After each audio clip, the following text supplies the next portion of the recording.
Tired of feeling weak and slow in Minecraft? A beacon can change all that, granting you incredible powers, and in this video, we'll show you exactly how to build and activate one. #Minecraft beacon #beacon activation.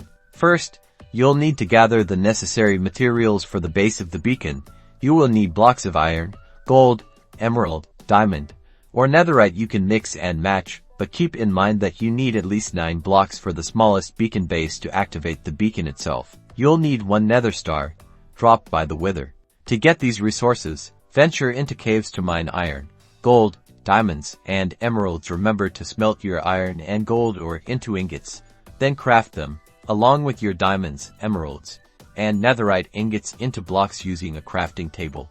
Obtaining a nether star requires defeating the wither, a challenging boss found in the nether. Prepare well with powerful armor, weapons, and potions before summoning it using soul sand and wither skeleton skulls. Once you have your materials, it's time to build the beacon base. Start with a 3x3 square of your chosen block. This is the first tier. Add a second layer on top, expanding it to a 5x5 square.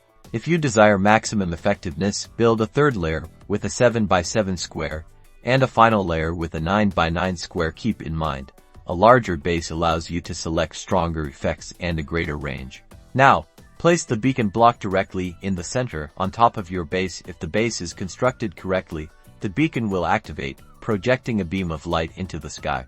Interact with the beacon, and you'll see an interface. Place your iron ingot, gold ingot, diamond, emerald, or netherite ingot in the slot to power it. Then, choose your desired primary effect. Once you have the first effect, you can choose a second effect. This will depend on the height of the pyramid. So with a complete pyramid, you will be able to choose a secondary effect. Congratulations!